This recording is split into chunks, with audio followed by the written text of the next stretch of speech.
Hey YouTube, this is Oskar Faarkrog from skinnyfattransformation.com, and today I will talk about chest training.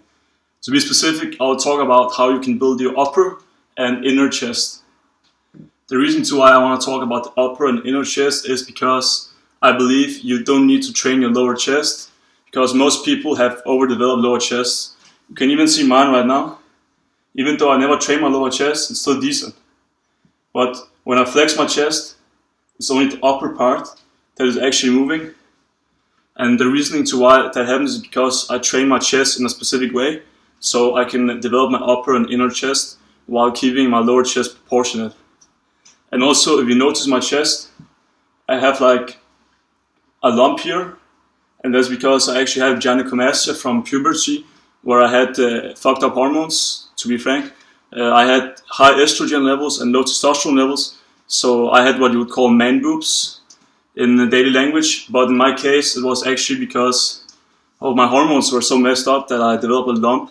Like a girl has a lump in her chest, I developed one, and then I got gynecomastia, and even though I have gynecomastia, I managed to build a decent looking chest, and that's what I'm going to teach you in this video, how you can build a good chest even if you have shitty chest genetics.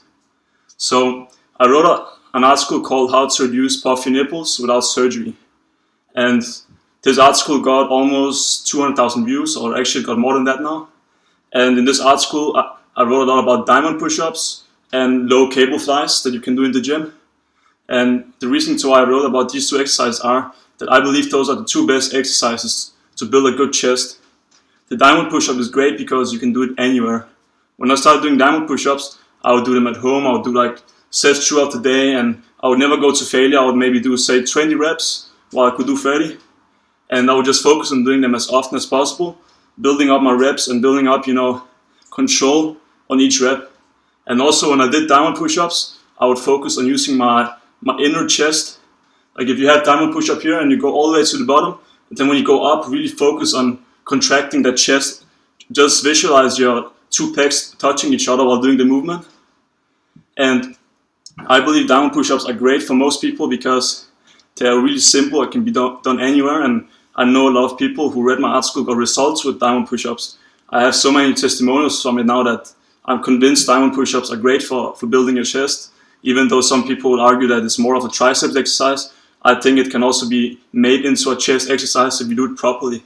The key is to use the chest during the diamond push-up and figure out how to place your hands to engage the chest as much as possible. In my case, I like to have my hands just slightly above the nipples, like around here. When I have them around here, I can really feel my chest working. But when I put them below the nipples, it's more of a tricep movement. So it's all about positioning the hands properly and doing the exercise in a way that engages the chest. And now moving on to low cable flies.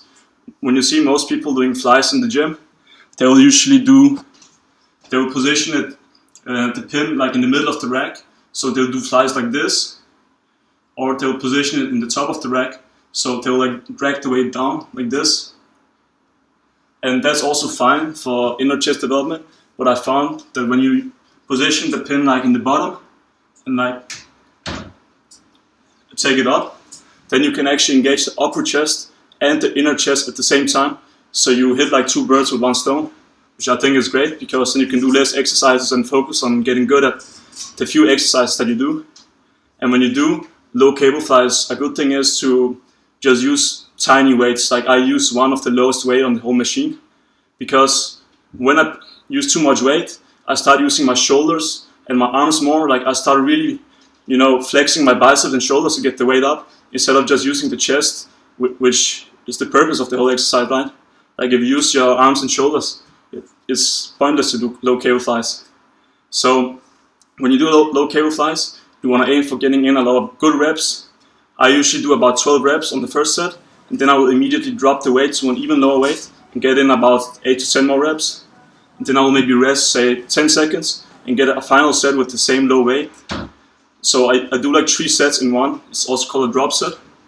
And after doing my flies, I'll drop down and do a set of diamond push-ups of about 8 reps, and I'll stop well before failure. I would say about 5 reps before failure, because I do a lot of sets like this. I do maybe 8 drop sets on the cable fly, And on most of those drop sets, I'll finish up with some diamonds. So if I go to failure and in the beginning of the workout, I won't have energy to complete the whole workout, right? And if you do these 2 exercises and you stop doing flat benches and other exercises that train the lower chest, I can also almost guarantee you that your chest will look better. Because I know a lot of people with crappy chest genetics just like me who use this advice and build some decent looking chests. So I know it works. If you have any questions, just comment below. And if you like this video, please like, share and subscribe. And there will be more videos soon, so see you soon.